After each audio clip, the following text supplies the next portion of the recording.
So it's like like all the stuff, like all the exercise, all the thing you do, your body, when you sleep or whatever, when you rest, that's when it builds itself back. It's the rest is kind of the bit. There's just that sense of like, okay, but there's so much going on. You know what I mean? Like, what do I just take Wednesday off? I can't. Who pays the bills? Yeah. Which I think all piles on too. Yeah.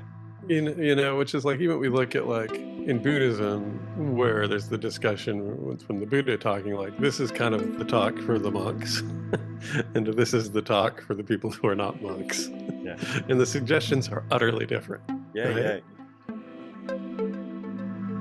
Hello and welcome to the Spirit Box podcast, where we explore folklore, magic, the world of the spirits, and everything in between. In this episode, I sit down with Aidan Wachter and Tommie Kelly for a long, searching conversation about the state of modern magic and how our practices and our lives are changing under cultural and personal pressures. We start with the sense that magic doesn't always work the way it used to. Aidan shares his thoughts as to why, the sheer difficulty of magical training, the problems with visualization, heavy systems, and how easily magic becomes another cog in the productivity machine.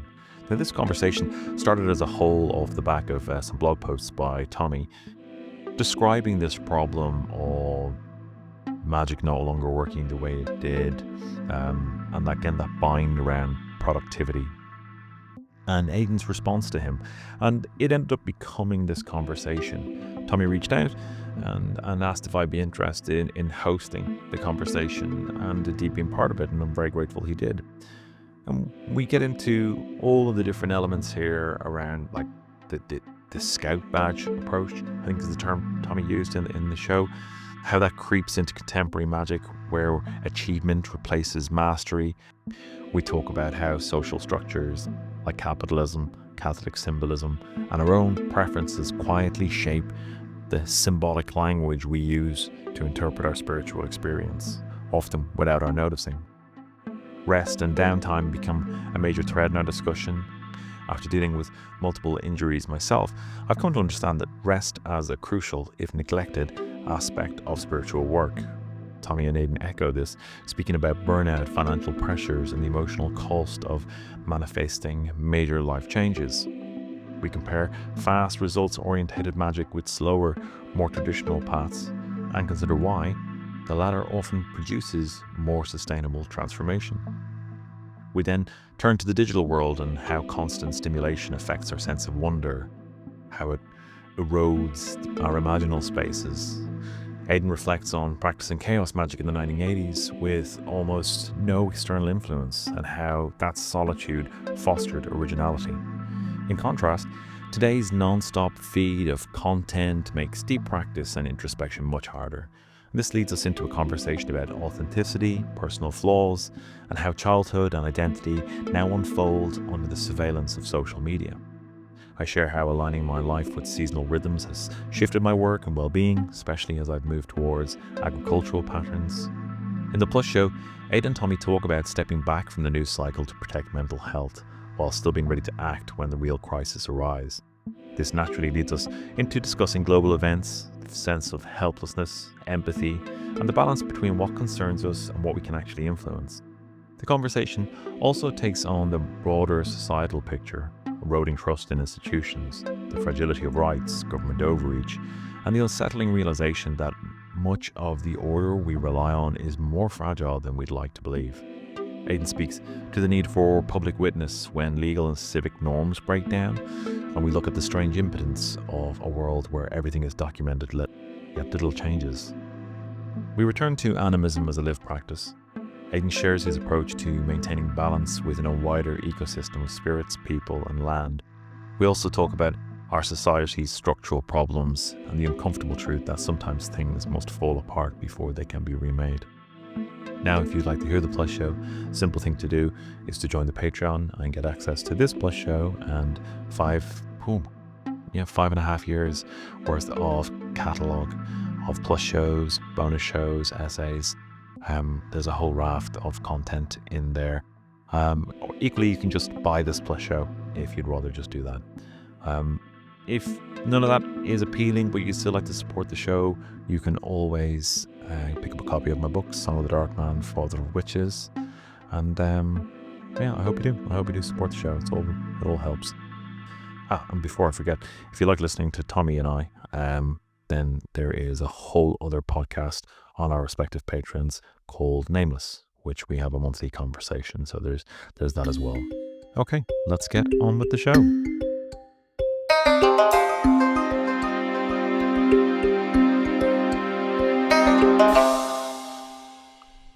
Okay, welcome Tommy, welcome Aidan. I suppose that's a good start now. He spits his tea out. Died immediately. as Aidan attempts to choke to death on his coffee, a skill he has in spades. I suppose the best way to, I guess, start this conversation might be for you, Tommy, just because I guess you're the instigator of this this conversation. It's your fault. Would you like to explain to the people why this is your fault?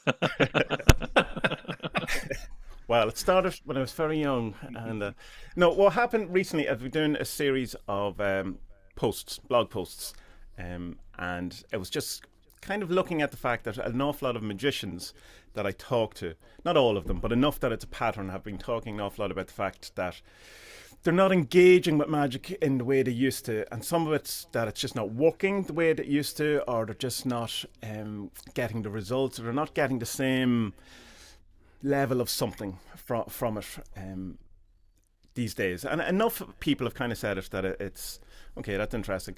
And I've noticed it in myself as well, in that, like, the kind of sense of, I suppose, how good my practical magic is now compared to what it was a couple of years ago. It's just kind of non-existent, whatever. And then it kind of further went out a bit more into the idea of, well, why would that be? What like if there is, if it's a pattern, or if it's something, what would it be? Like, why would it be a case that people would stop after a while altogether? You know, being able to engage with magic so much. And we kind of looked at different things of, you know, that whole idea of like beginner's luck at the beginning when you're get into anything, be it pool or tennis or whatever. You know, you have a couple of great shots and you think you're brilliant, and then you know, you try it the following week and you're rubbish.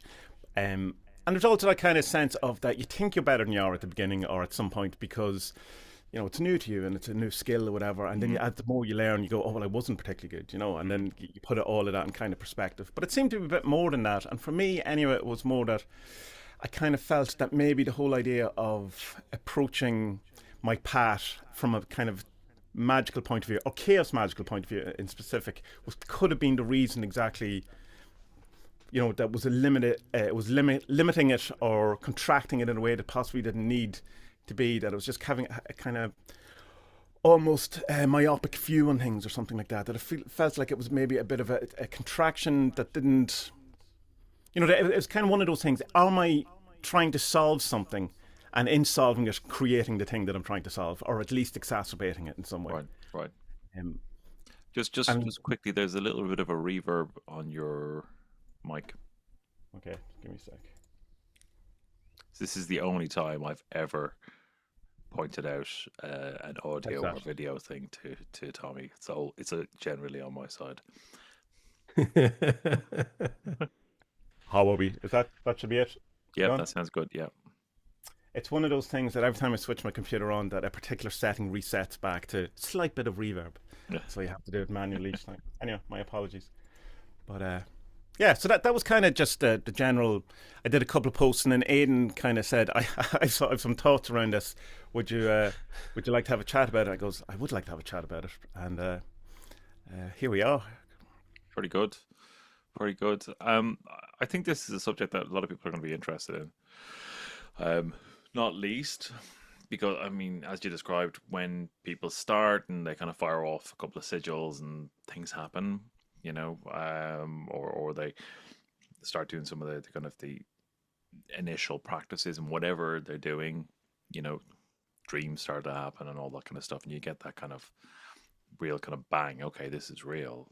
And I'm really quite interested to hear both your thoughts on this, because I think one of the things that really dawned on me is the level of learning curve, that it is actually quite substantial.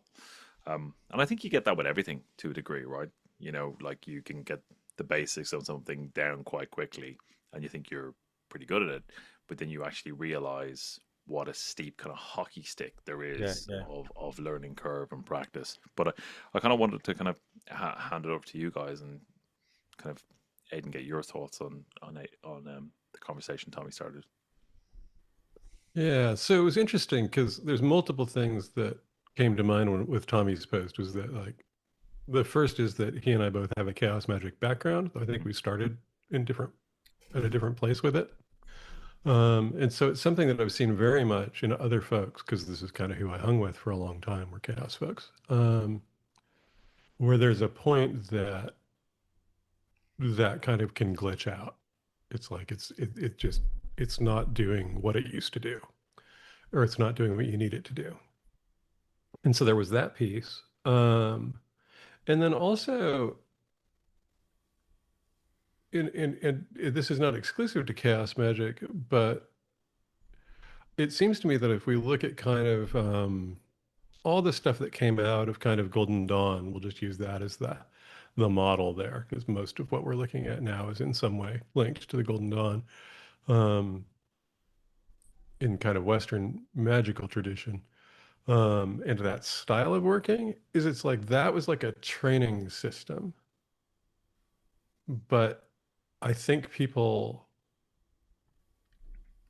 lost track of that that's a training system. Okay. Like it's not the thing itself. It's like they were trying to get skills development and working out how do you do this in the modern age, right? When they didn't have good connects to stuff. And so I was thinking about it, like if we look at, so there's that piece of it first. And then we can look at how those systems are designed, and I can look at like what sent me kind of off into a different tangent than many people I know is explicitly my aphantasia. Because if we look at either the Golden Dawn material, or if we look at, is it Liber MMM that's the beginning of Oh, the Peter. Liber Null and Psychonaut? Mm-hmm. Yeah. It's like it's a filter, and it filtered me out. Like I don't have the ability to do any of the visualization shit at all. Yeah. And so at that point you're left with like, okay, so is this system simply not talking to me, or is this just bias? And it's generating further confirmation bias, right? Because the people like me are going to opt out. The people that are great at it are going to excel. The people who are medium at it are going to be the folks that actually go, yeah, you can train this stuff. And they become kind of evangelical about you're just not trying hard enough. Yeah. Sure. Yeah. And then the last piece of that is somewhat related, which is that I think that there's a way that we kind of can very easily bring that kind of Protestant work ethic, now turbocharged into productivity culture, into something that was never about that. Mm-hmm. Yeah. Um, and there's a point where I think, and I know it happened to me, it's happened to me twice, where you have to put on the brakes and go, whoa, what am I doing actually? And I think partially it can stop kind of working in the way we're used to it as a way for the system to go like, fucking stop. Mhm. Like you've done years and years and years of work and you've never let up. And you need to let all that settle to Right. figure out what it did. Because what it did, and this is where my whole kind of angle of approach is not all the things you got from it. That was like the incentives to get you to do the work. Mm-hmm. And it's the incentives that kept you doing the work. But what it did is it began restructuring all these synaptic connections in your brain.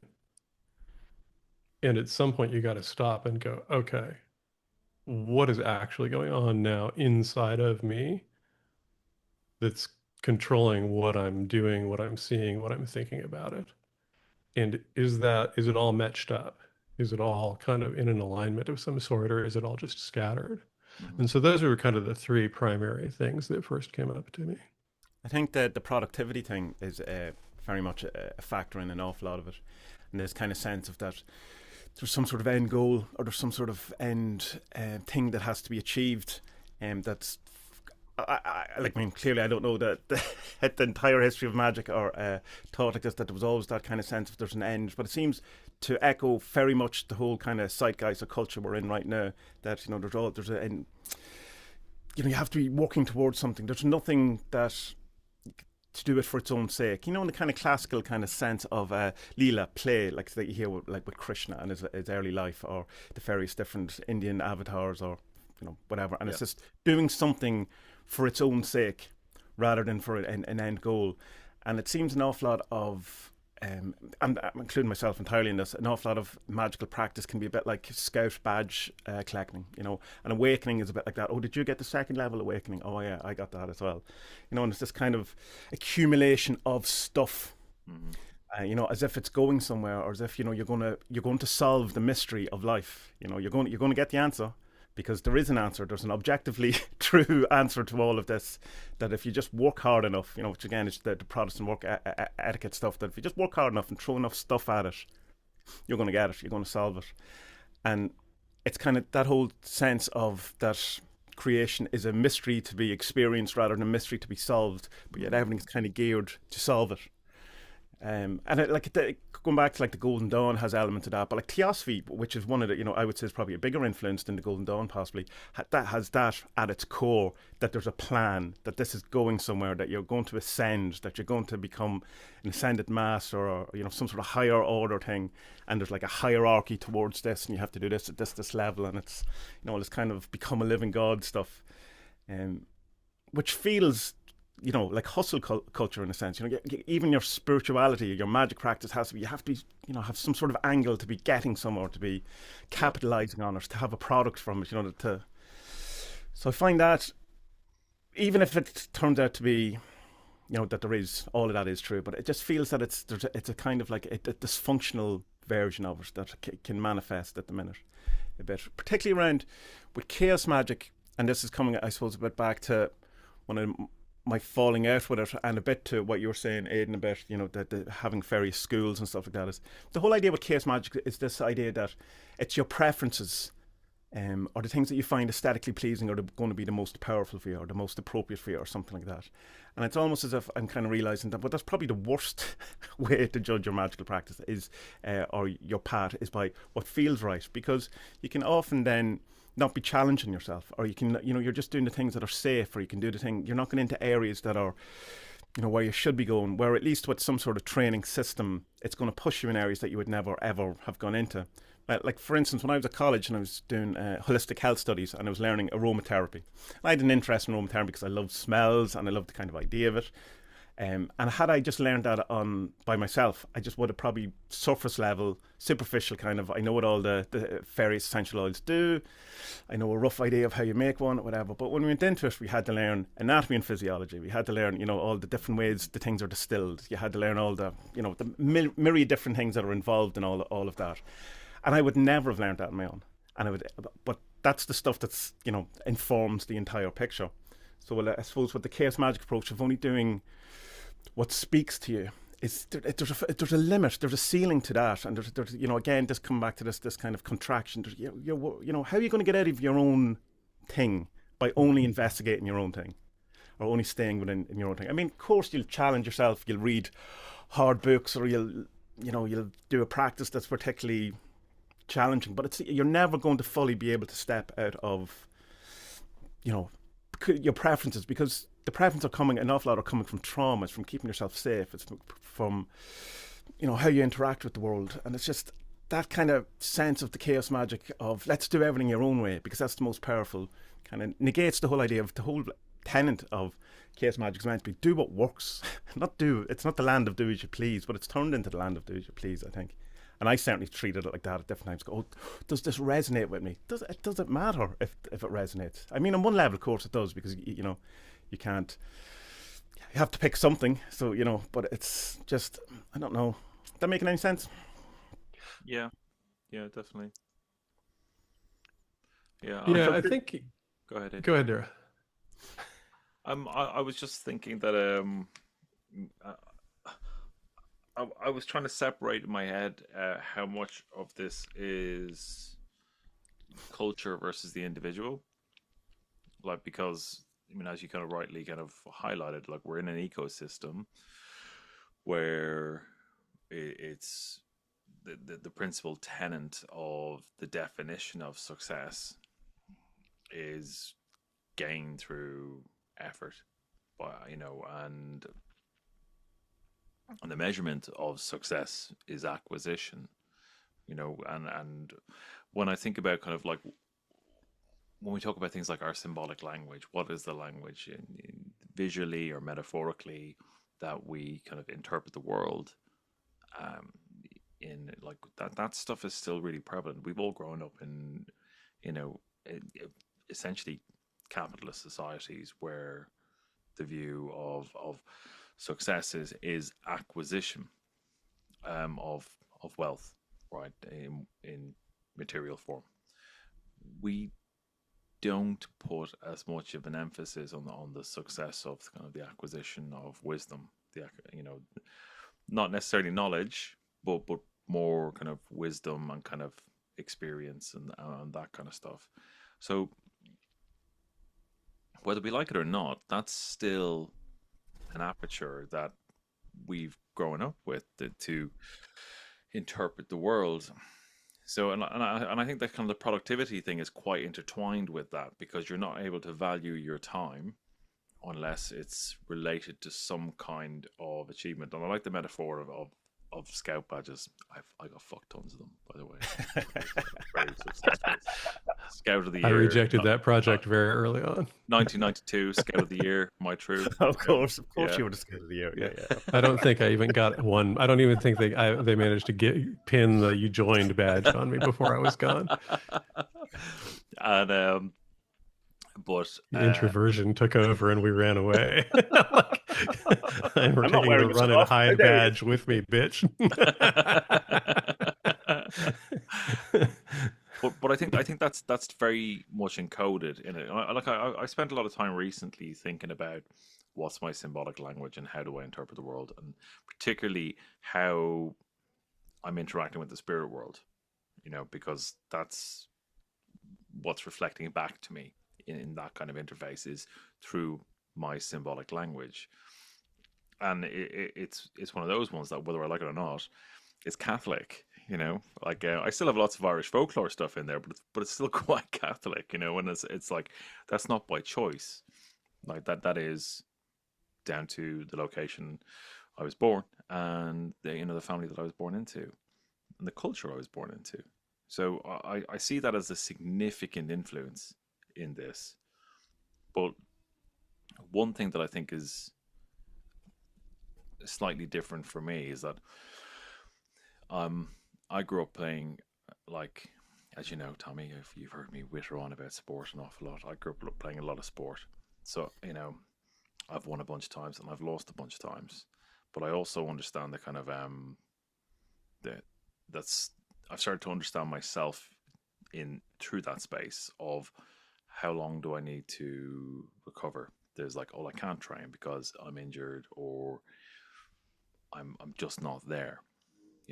You can put the kind of idea of, well, you're not disciplined enough, and probably there's some truth in that in there as well. But I understand the value of time for building up my energy or my capability, that kind of restorative time. I see the value of that.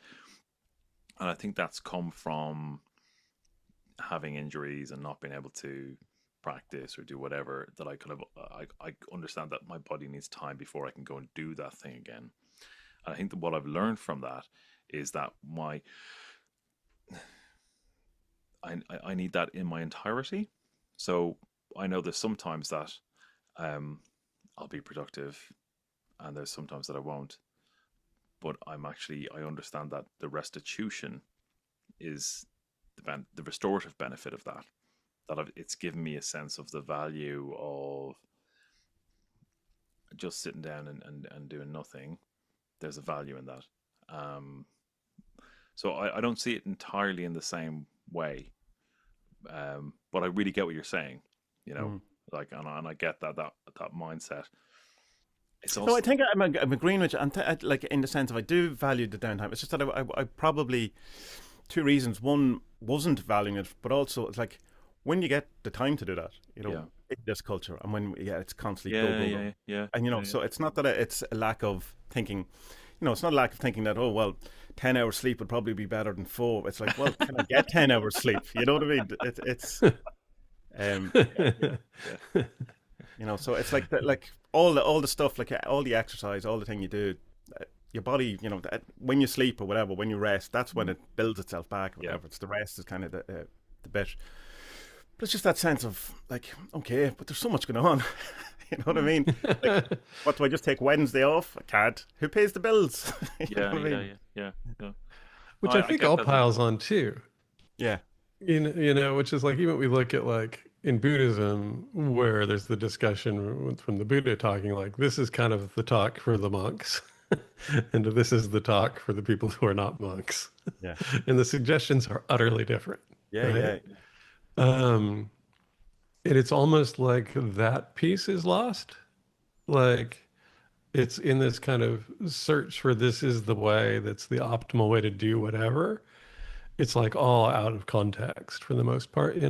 Um, and so it's interesting for someone that's kind of in the space that I'm in now. Like the biggest thing that I'm probably trying to get people to do is to do way less. Mm. Like I want people to do way less. Mm. Um, and to really kind of let go of the idea of getting somewhere in any kind of speed. Um, and so it's kind of like ultra long form, and that's not about doing a ton of shit for the long term. Like I've mentioned it in my Discord recently, but like I know that I've been running for the last 3 years, um, out of at least partially of the effects from a black book that I started in 2015. And I think I ended that black book by 2017. Um, and it's only maybe maybe 3 years ago that it really started to kick in. And at some point I went, oh, I remember this. Like I remember asking for this. Right. Um, and it's just rolling. And it's like, okay. So there's nothing to do about that. Like, and that's not something I would have known 15, 20 years ago. That it's like, cool, I don't need to do anything. It's doing exactly what I'd hoped for it to do. Um,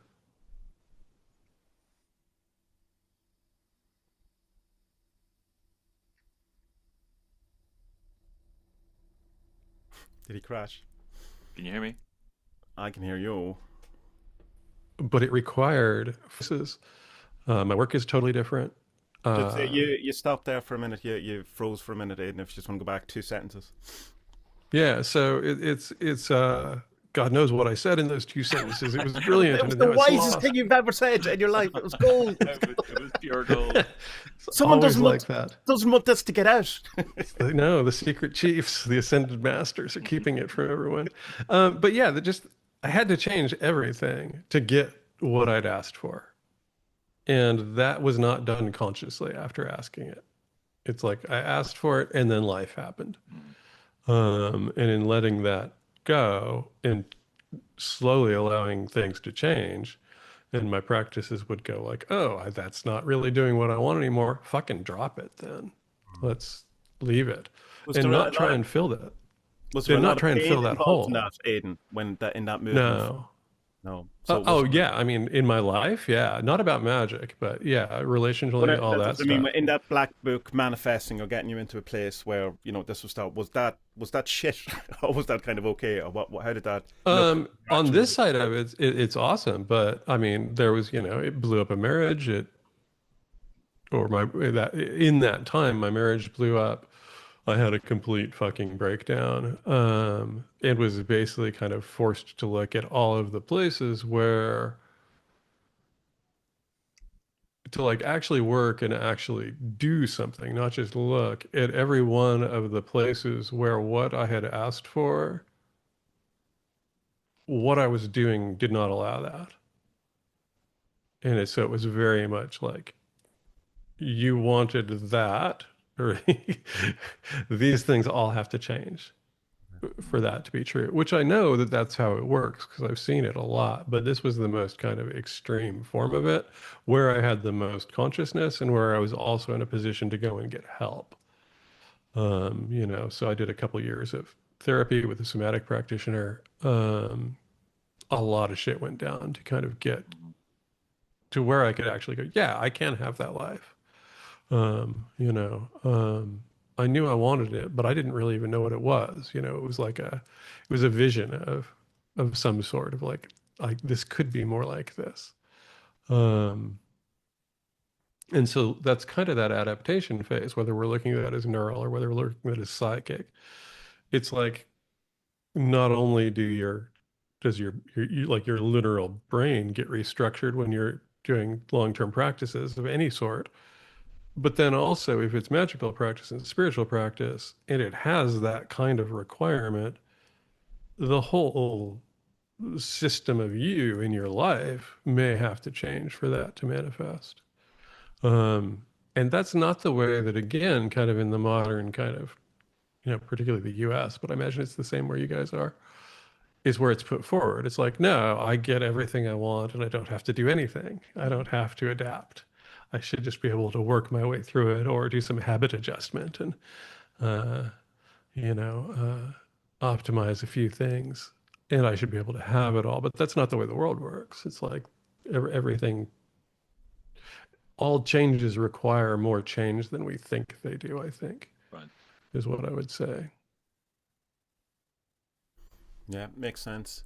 And so that you're kind of set there is that it's this, if you were doing a constant kind of barrage of magic trying to attack this thing, that in some way would be counter to the kind of flow of what was coming out or what you've asked for or whatever. So you're getting in your own way.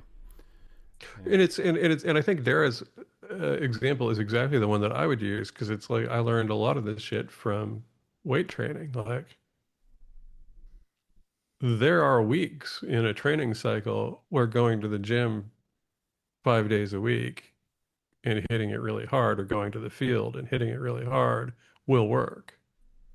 But if you try and do that for like 2 days beyond when that's legit, you will end up on your ass because what is required then is for you to like back way the fuck off and let everything that you just did play out in your system. And I don't see magic as different than that. And I don't see spiritual practice as different than that. And the thing that I think that I see missing a lot is just the space to say, cool, you did the thing, let it go. Yeah. It's probably not going to show on the kind of timelines we think it does, which is why I bring up that black book thing, because that's something I realized a long time ago that there were specific things I asked for that came 5 years later, 7 years later, 10 years later, and they dropped in my lap with no question, like, here, because that's just how much shit had to change for everything to line up for that to occur and for me to be able to accept it. And if we're constantly pushing, it's just, it's Mark Rifkin used to call it, he was a power lifter at the time, and he referred to it as tough guy periodization, which is you just push and push until you break, and then all the adaptations happen while you're recovering from the shoulder surgery or whatever, the pulled hamstring. Or you can kind of fit in those and go, okay, there's a time to push and there's a time to back off. And those rest times might be longer than you want. And the result frame from particularly magical stuff may be way longer than what you want. And I think that I think we just have to be aware of it and realize that like you can't, I can pour 14 ounces of water in there and no more goes in. It just makes a fucking mess of everything if I keep pouring it in. And that's what I see a lot of people in their practices doing, is they're just pouring more and more in. It's like, bro, let it ease up, let it play out. I can kind of understand people doing that in a way when things aren't going well for them, like the and kind of hell yeah, it's hard. Life's falling apart, The world's on fire, and also the time frame stuff as well is like because we're constantly told, that well, the world's ending, it's going to happen. It's the world, if climate change, the war, whatever, the economy, the fall of capitalism, all this, and you go, oh, I have to wait 7 years before I can, before my sigils go to work. I don't have that time, so I'll do 10 more. No. Well, and I would put this forward. I don't think magic has ever been generally used the way we're trying to use it now, which is we are trying to use it on a very time-based, Yeah. very logic-based, very material logic-based program that is not where it comes from. It's kind of an interesting thing if we tie back into a very early part of the conversation. If I look at the folks who are in really non results focused kind of practices, whether that be religious practices, mystical practices, whatever, kind of wheel of the year paganism kind of systems, I think those have the least kind of burnout and attrition rates of any kinds of practice because they're not pushing like a lot of us kind of came in like, fuck, my life is shit. I want to fix it. And I'm going to use magic to do it. They kind of come from a different angle, which, not saying that they themselves are an accurate representation of how this stuff was, but I think it maybe is a closer to normal expectation set. I think the idea as well of what I was saying earlier about magic maybe being the wrong way to try to attack problems, and then makes it, exacerbates the problem itself, or at least elongates it in some way, which is why I was trying to take a kind of wider view of having maybe a more spiritual view rather than, a specific chaos magic view where you attack a problem. With that kind of looking at the stuff of, like say the Buddhists and various other Indian traditions, where it's like, well, the cause of suffering is clinging to, or Trishna or whatever, the clinging to wanting things to be different from what they are. And magic, as it's, mostly performed these days, is trying to change things from what they are rather than accept things as they are. And then if you're constantly in a circle of trying to improve your life or trying to improve your situation by magic, it's making that whole kind of system, if that's to be believed, it's adding to it. It's just piling and piling more kind of clinging, rather than, well, hold on, what's the underlying thing I actually want here? Is it I want more money, or am I looking for a particular inner state? Is it I'm looking for more sex, or am I looking for a particular inner state, or to be loved, or a connection, or something like that? What is the actual thing that I'm trying to solve by doing all of the material magic, or even the meditation, or trying to wake up, or trying to contact spirits, or whatever? What is the underlying thing that I'm trying to actually do here? And maybe do that rather than the content the entire time, and well, fix this, fix this. It also goes straight back into that kind of work ethic hyper productivity mode, is predicated on the same kind of thought process there, which is, instead of going, look, and we know this from even, like, I don't know a lot about psychology, but I know some, in therapy, that we all have what are essentially unmet needs. And we're not going to be kind of cool with our life until something is done to resolve those. And usually those are things that we can't actually get from somebody else. Either because that time has passed, most of this stuff is childhood stuff. And also we're in a point in time where, I think we're kind of like looking at, on top of the actual kind of physical carnage from climate change and genocide and endless war and resource extraction and kind of environmental destruction going on, we also have all of I think we're kind of hitting a point where we can't process that anymore. Like, it's now that it's too available for you to look at if you want to go look at it. And not saying it shouldn't be, but it's too available to really manage for most people.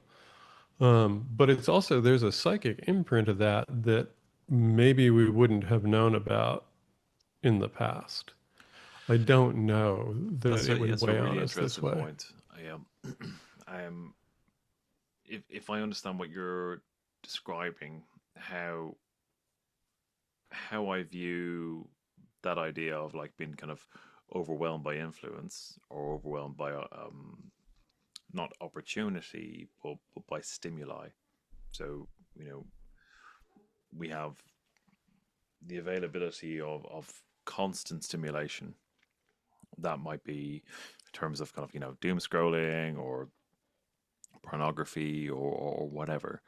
There's no gap really between the thought and then the action for kind of like your base level stimulation, whatever that is. We can just pick up a phone and you can doom scroll. You don't have to be with yourself or be in a place. We're divorced from that stuff. And I think that's in some way related because, again, it's that immediacy of stuff. Not necessarily that what I want immediate results from my magic, but it's quite it's adjacent. Like it's a sidecar influence in how we perceive things because it our perception of time is gone. When I was a kid and Hmm. I was describing this to my children about how when Christmas came, we used to get the RTE guide, which is the TV guide in Ireland. And I remember like highlighting all the films that I wanted to record, all the great films. So because it was, Christmas 2 weeks is going to be a cluster of great films on, so I'm going to record them. And watch them going like, you had to wait for a film? Yeah. You like, really? And like, and what I reflected on a lot, because like I love like Christmas and that holiday overall. Some people find it very difficult. I know I'm very lucky that I really enjoy it. But I was reflecting on it and actually the the kind of the current in the current time frame, those things aren't special because there's no period of kind of fallow, right, Hmm. between the the Christmas is like, I want to watch a movie, I can watch it whenever I want. Yeah. There is no gap, There's and nothing I don't special about it at all. nothing Yeah. special to it, right? Yeah, and I know this is a clunky analogy, like, but I think that has quite a dramatic effect our on our being because we don't actually have the ability to recognize something as special. I talk about Marvel films. I love the way I'm cheapening the conversation. I'm sorry, you guys are being really highbrow thought, and I'm like Marvel films. But like the point that I kind of wanted to make about that is that those those films are a visual spectacle. They're a visual feast. They've got all these incredible like imagery, and they bring the comics of our childhood to life, and they're extraordinary. But now we're like, oh, this is so tat, right? Hmm. It doesn't mean anything to us. We're utterly accustomed to that visual image. It has no, it has no sparkle to it. It has nothing to it because we're overwhelmed with it. We've seen too much, and I think it goes back to that kind of again the benefit of that fallow period, the benefit of that space, and what that does to one and how you perceive and engage with times that are appropriate, or the Yeah. relevant I think times rather. there's another kind of loss in that kind of everything at your fingertips thing, in that you don't have the same relationship you have with anything that you used to when things were limited. In even the sense of, say, a film, like when we were kids, whatever, every family in Ireland had at least two movies that they had on VHS that they watched 20 times a day. Because that's all you had. But there was like a completeness of interaction with it. Or if you Yeah, had a particular computer game, you had one computer game, but you knew every single bit of it. You knew all the different bits because that's what you played. Or there was, yeah, a couple of books or a couple of things, but you knew them intimately on yeah, a level that I have never since being that intimate with. I or reckon. that I all reckon. rounded with something. I can recite entire scenes of Highlander for verbatim. I know the entire Breakfast Club script. If anyone ever needs me to do a monologue. Which is, and it's super interesting too, because and this is not me tooting my horn. It was just a weird thing that I did. Is like I did a big chunk of time where I took in like no new media back before the internet, and so it was really funny to like be in company with people and realize how much of the conversation was like based on TV and film, and I had no idea. Yeah. And so I have like ideas of what some films or TV shows are about from those periods of time, just based on overhearing shit. Oh, But secondhand. I may Just like, hand. it's all secondhand. And sometimes I'll like see something and I'll be like, oh, this was like huge when I was like 22. No fucking clue, you know? But I think that was one of the points that I was thinking about a lot, which is when I found chaos magic in 87, whatever it was 87, 86. I don't know when Libra Null came out in the US, 87, I think. But that was it. There was nothing else to bounce off of. I couldn't do comparison or find critique of it. Right. I couldn't find another person who was actually working with it for quite a while. And one of the things that was kind of cool about that is when by the time I did connect with other chaos magicians, I had already kind of decided what my angle on it was without it being informed by so many other people. And I think that that's a big thing too. Um, is that time in with one thing, because that's really the root of practice, right? And this is why I probably babble on about practice way too much for most people's liking, is that that's all that it is, right? Is it's like you do a thing in depth with the intention of getting better at it, not knowing more about it, not being able to talk about it better. It's like you do it to like really lock in on that thing. And that goes back to like do less, you know, it's like figure out the things that actually make your life work better, which may not be results magic, but the results of it might be fucking magical, which is kind of where I think I've been moving more and more over the years. Is like I That's what know I the think I'm moving things, into. like I know the things that if I do them, everything kind of works. Um, and you know, even kind of coming out of that breakdown and through all the therapy, it's like I can also now have enough distance from some of those patterns because those are deeply fucking grooved patterns that got me. Um, but now I'm starting to go like, ooh, wait a second. I can recognize in my body that I'm not present in the way that I know works.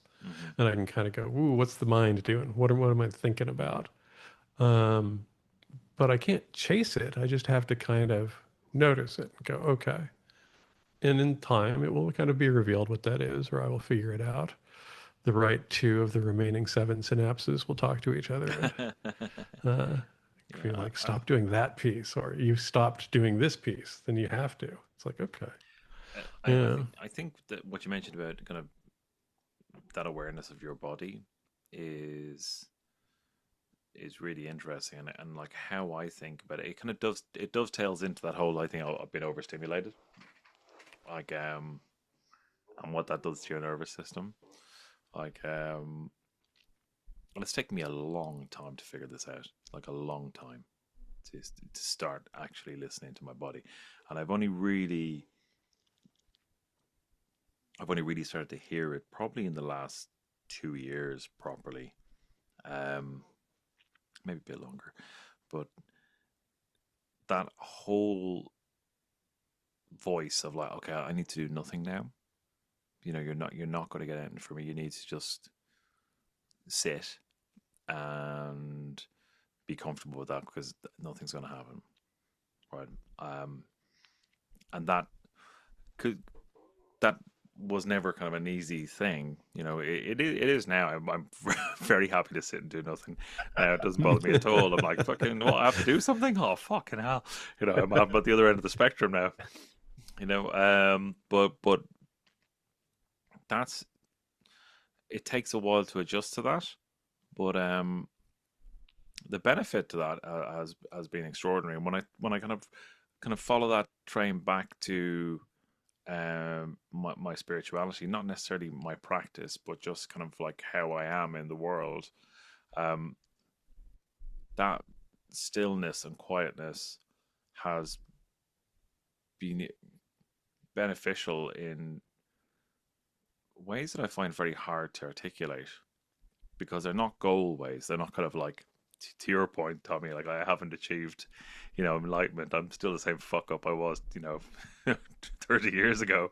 But you're also not aiming to achieve enlightenment by doing nothing either. No, like, not at all. No, but I don't worry about it.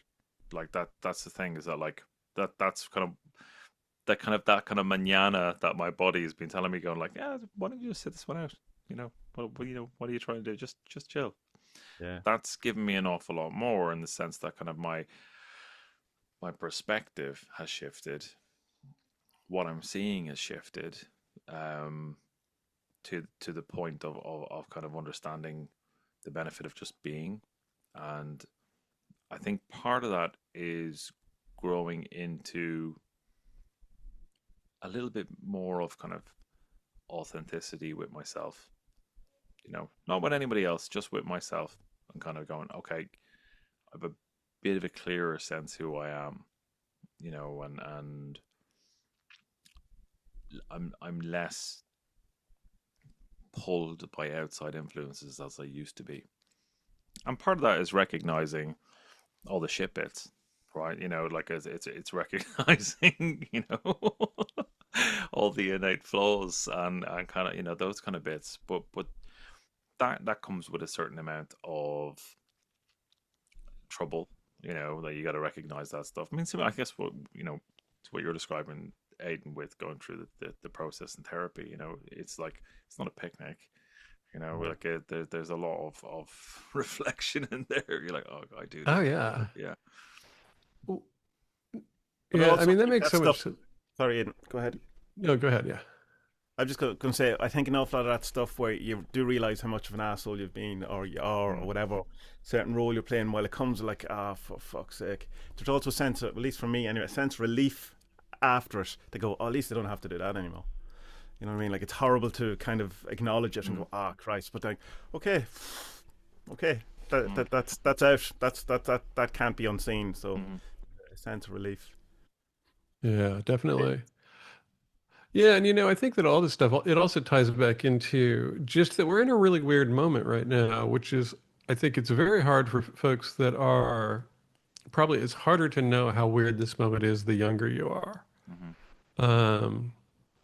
Because I don't know how old you are, Tommy, but I'm so young. I'm so young. I know you're very young. Not that young. Yeah. He's not that young. I'm 48. He's chasing our heels. He's just aging well. Cool. That's all. He's got a very, very decrepit, horrible picture in the attic somewhere. Let's go. Awesome. But it is really interesting, because it's like, I look at my childhood, which was kind of fucked up in a bunch of ways, but there was a way that it was really slow. Like, there wasn't shit going on. Like, I am sure that there were some versions of what I see going on now in kids, but it's not the same. Like, I was watching my neighbor's daughter, who is probably like 6, who is preparing to go somewhere with her mom. Her mom was on the phone. I could see them out at their car. And I'm like watching the daughter practice being her mom. Like, so explicitly. Like, she like went and borrowed her purse from her and everything. And she was like trying to get like the shit she did with her hair, the shit she was doing when she was walking. I'm like, part of this is that is exposure to social media. even at that age. This is not what I would have seen among my friends, you know. I don't think.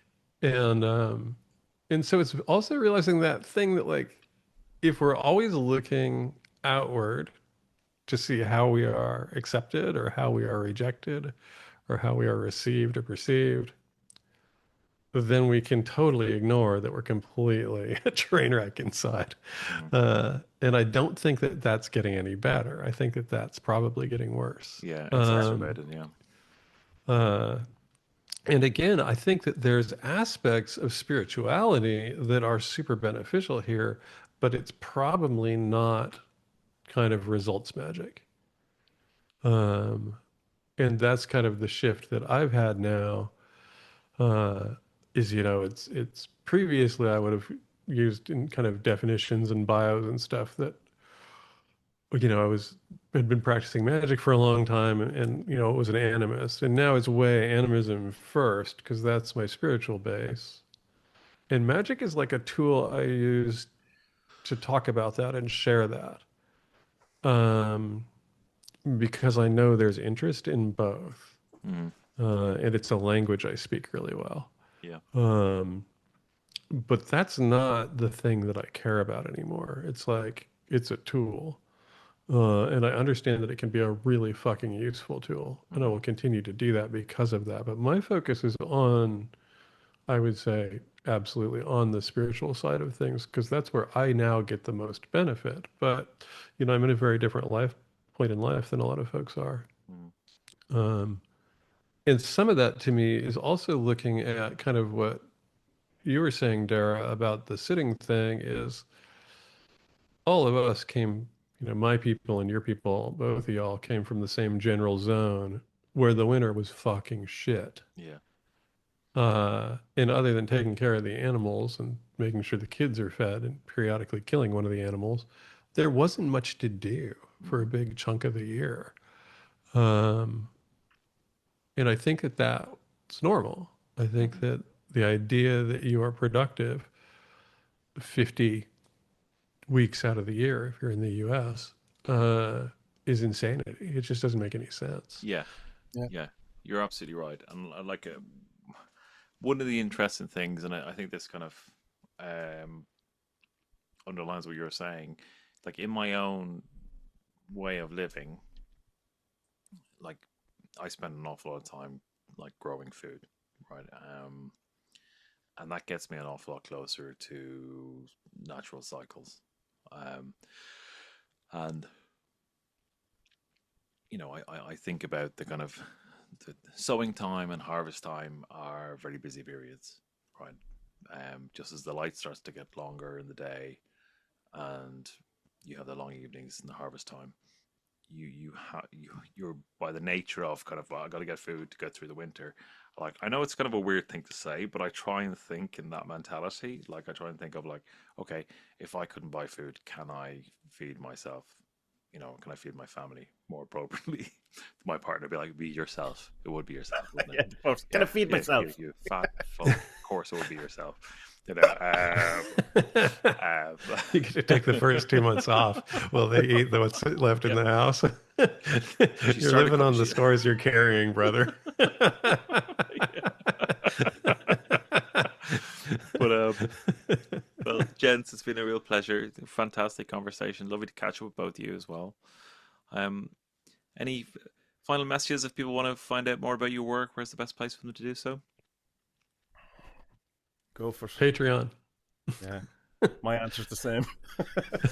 Yeah. So's mine. So we'll leave it there. It's been great. Thanks very much for coming on Spirit Books. Thank you. Thank you for having me.